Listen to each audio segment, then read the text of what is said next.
Hello, I'm Bob the Booker and welcome to my channel. And today I wanted to talk about the first book I'm going to be sort of reviewing from the long list of this year's Booker, that being Percival Everett's book, James. I will go into some spoilers. I'll try and keep it as spoiler-free as possible, but I'll announce before I go into some spoilers as well. So just be aware if you've not read the book yet, then I will eventually go into those, but I will signpost that before I do that.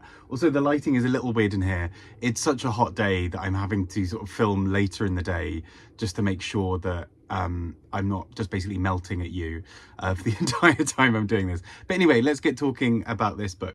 So Percival Everett, no stranger to the Booker Prize. He has sort of a sort of very prolific career of writing. He seems to have a book out every year or two.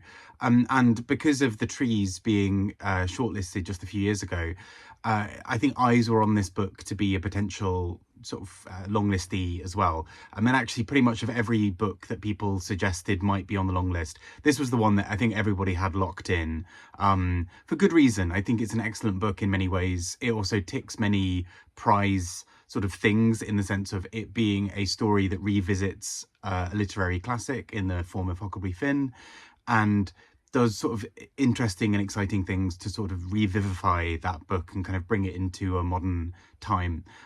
So I think it was always going to be a little bit, not necessarily prize fodder, but it was always going to be popular in prizes. But I think that does take away from actually just how brilliant this book is.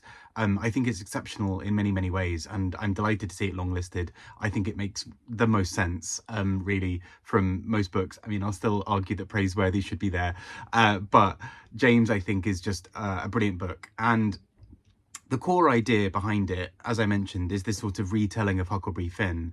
But in many ways, it takes the angle of focusing in on the story of Jim, Jim from the original Huckleberry Finn, but in this book mostly referred to as James, hence the name of the book. And there are several things going on at once with that naming. Not only recentering the book on him by naming the book after him and having it through his perspective, but also the shift from Jim to James sort of suggests something else. Perhaps it sort of seems to give slightly more, I don't know, prestige is maybe not the right word, but you know, it takes someone from a nicknamed name to something a little bigger, I think, without reading too much into it. But the core idea is that we basically follow James as he goes through the plot of Huckleberry Finn. But what has changed is sort of basically everything.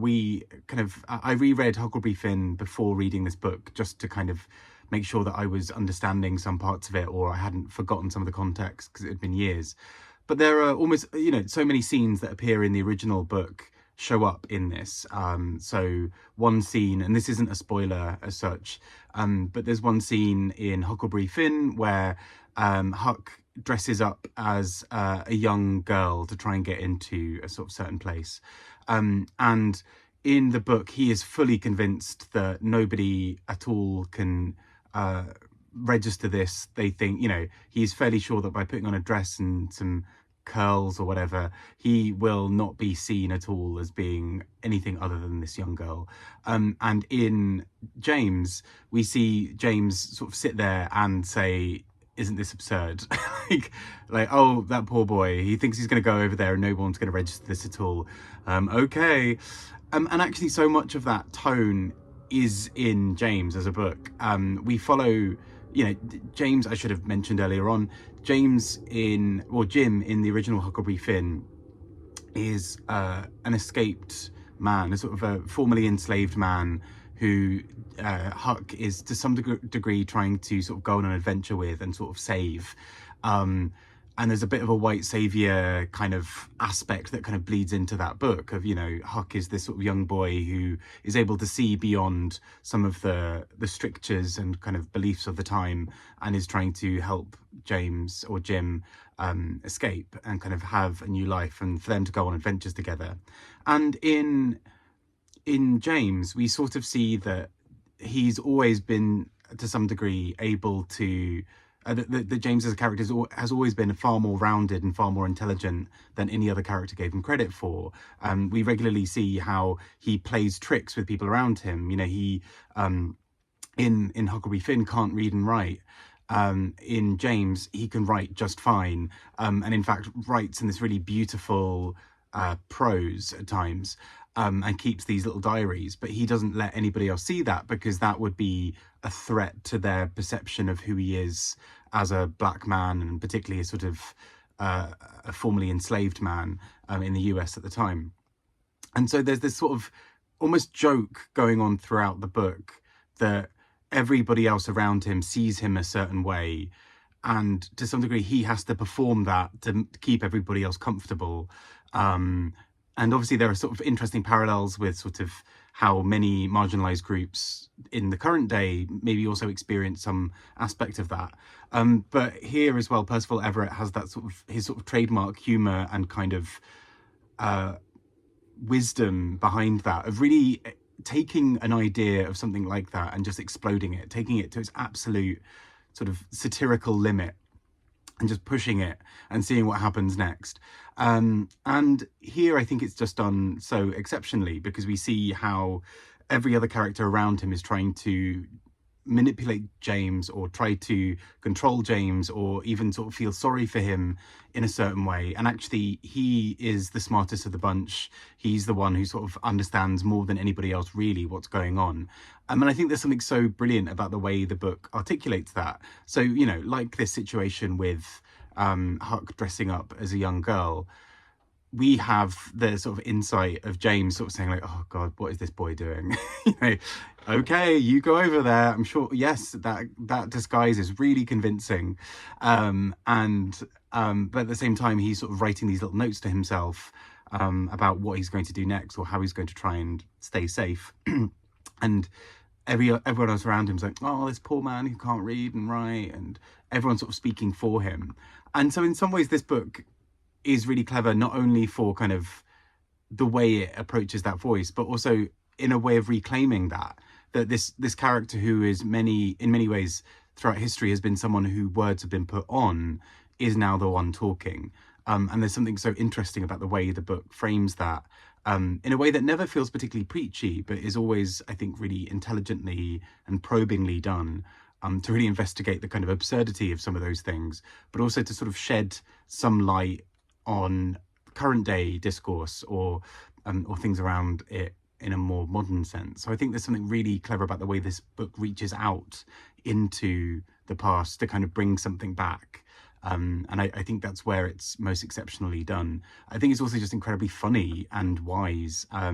It's a book that just reads really easily, despite discussing some quite tough topics, and despite, you know, wrangling with a book that, although for its time was, you know, kind of quite groundbreaking, doesn't always with a modern lens kind of land in the way that it maybe did then. So there are sort of these discussions that Percival Everett is very much engaging with, and bringing them to a modern day. And I think that's where this book's real genius lies, is the ability to do that so deftly and so subtly at times, but also be very on the nose in a really funny and absurd way when it's needed as well. And with that in mind, let's talk a little bit about some spoilers. And to go into some spoilers, and this isn't really a major spoiler, but kind of a discussion point, I guess, a bit more. But the thing I find really interesting with the book is the way it deals with James and his sort of growing political consciousness, I guess, for want of a better phrase. He is a figure who, in the original book, we sort of see most of that through the lens of Huckleberry Finn, who himself sort of has a political awakening, and it almost goes from let's go on an adventure to sort of understanding somewhat some of the cruelties of the situation. And so we get, you know, for example, bits where they're walking through town together, and Huck is sort of very aware, well, becomes aware through James of how some of these places aren't safe for James, because he will be seen as a black man who is sort of walking around without an owner, and therefore, at any point could be sent back or could be challenged on this. And in the original Huckleberry Finn, we're sort of seen, you know, we as the reader are meant to see that this is unfair and all of these sorts of things. But what I guess isn't explored in the same way that I think James does a really great job of is sort of the kind of gulf in understanding between the two characters, that Huck is kind of allowed to sort of see that and be like, wow, that's not fair, and kind of leave it there. Whereas I think James has to live with this. And you know, Essie Adugian in one of her books also does this sort of similar thing of this idea of walking through town and the kind of the way that you suddenly have to come up with all of these excuses to shield someone who's sort of an escaped sort of formerly enslaved person. But I think what's really interesting about that with James is there's a sort of rising political consciousness that he is allowed as well in the narrative. There's a sort of space created for him to have that, where he not only sees these things as unfair, but is also able to see the kinds of machinations that keep some of these things in place, and the ways that it's always going to be safe for someone like Huck. He doesn't have to ever really question this. He can choose to be part of the conversation. He can choose to engage with some of the politics around him, or he can choose not to, and he can step back, and he has that liberty. And actually, you know, there's something really powerful, I think, about the way the narrative captures some of that, often in quite subtle moves. It's never, I don't think, heavy-handed in this book, but we see how, for example, James will understand about what's going on and will sort of be writing little notes to himself, being like, well, you know, this is the state of the world, and can I trust this thing, and do I need to be worried about this thing? All while Huck sort of is like, I'm on an adventure, this is really fun. And I think the book does a really great job of kind of pointing out some of the absurdity of that. And obviously Huck is a relatively young man and all of those sorts of things. But the book, I think, engages with that topic in such an interesting way that I think really elevates the discussion. This is not sort of a hit piece taken out on Huckleberry Finn.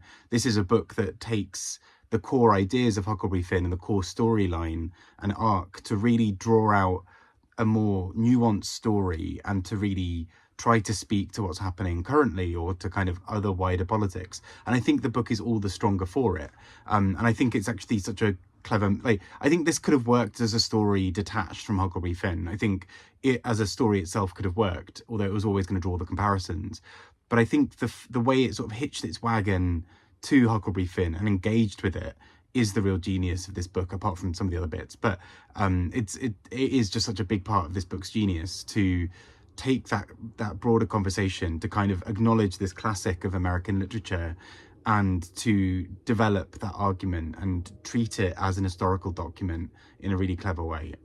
In much the same way that something like Demon Copperhead really engages with a classic to tell a new story, although that does it in a different manner. But yeah, that's what I think is great.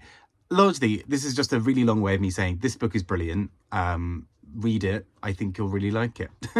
It seems to have been the kind of crowd pleaser from almost every book that's been longlisted, in the sense that, like, super high Goodreads rating, lots of people absolutely loving it, or if they didn't fully love it, still very much appreciating it. It's a book that if it doesn't make the shortlist, I'll be very surprised. And I mean, I think already it's one of the strongest contenders for the win. But apart from all that, it's a great book. Go and read it. Take care. I've been Bob the Booker, and speak to you all soon. Bye-bye.